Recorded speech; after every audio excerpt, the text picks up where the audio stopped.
Removing price as a factor might have the single biggest effect on your success.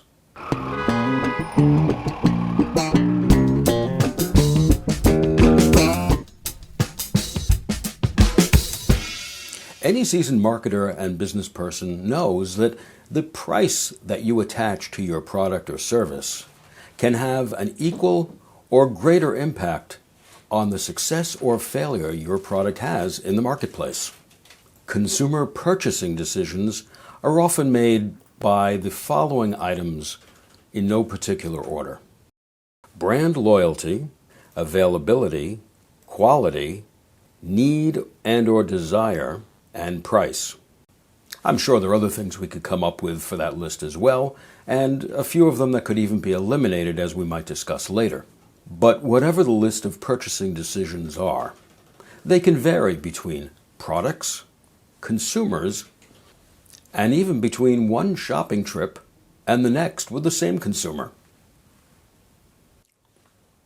Marketing folks tend to look at a list like this and call them marketing challenges, whereas our brethren in the sales area of the chain tend to look at them as sales objections. Whatever you call it, these items are the barriers between us and a sale and must be addressed, eliminated, or at the very least, minimized. But when you have a product that isn't selling, how do you determine which of these items is preventing the sale? And in fact, how do you determine if it's only one of these items and not multiples? So our job is to become something of a sleuth, a junior Sherlock Holmes. We must suss out where the problem lies in order to correct it. And I'll tell you, this is generally easier said than done. For example, what if you determine that the main obstacle to sales is the quality, or lack thereof, of the product? What do? Many times, the manufacturer who creates and sells the product knows it isn't the best quality. But since this is what they make, they simply expect marketing to be able to market it and the sales team to be able to sell it, regardless of the poor quality. If the quality is locked, then it becomes an issue that is not easily resolved. One of my most powerful tools in this area is to simply eliminate as many of the objections as we can in order to determine which ones are causing the problem. And of course, the easiest one to isolate is price.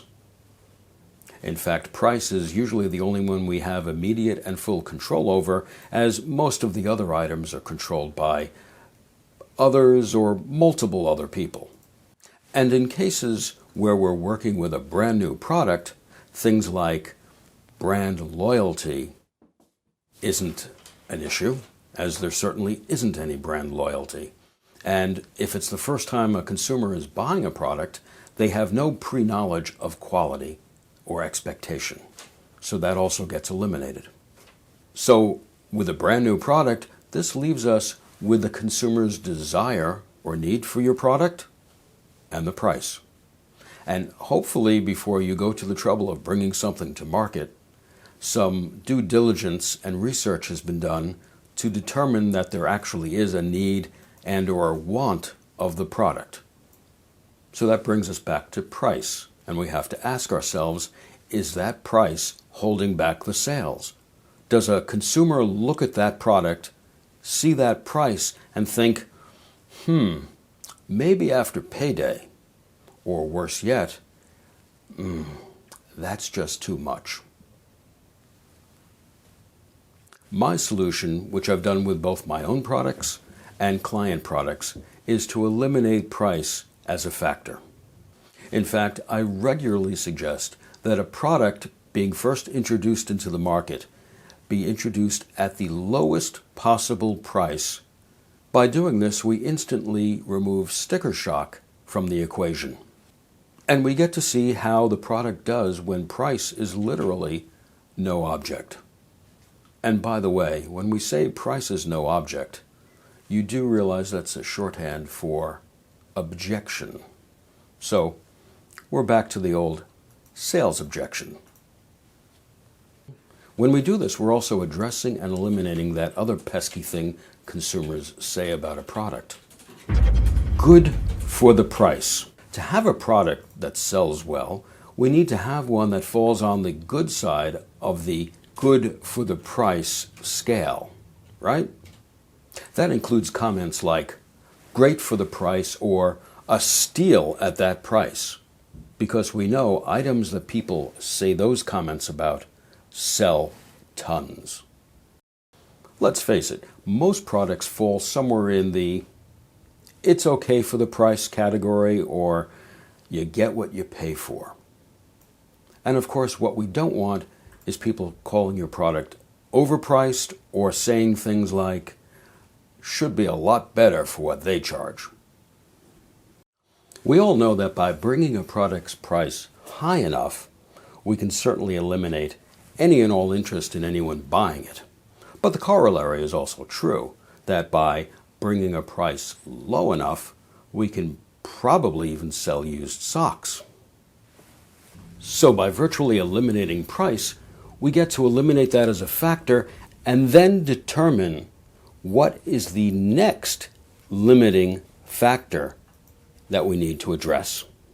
You know, the one after price that's holding back the product's success. This is additionally important because it's often that next item on the list, the one after price, that is frequently the most limiting item standing between a product's success and failure. So whether that next item on the list is the product's quality or availability, once we've addressed all the other items, then we can return to price and start raising that to either the price that the market will bear or perhaps the price that the client and manufacturer were hoping to get. And remember, we're always playing that game of balancing out profit per sale versus the number of sales, right? And if the manufacturer can keep the cost per unit down, well, then we could probably sell anything. Here's your takeaway. This reminds me of the old joke about the two partners kibitzing over the wholesale price of their product.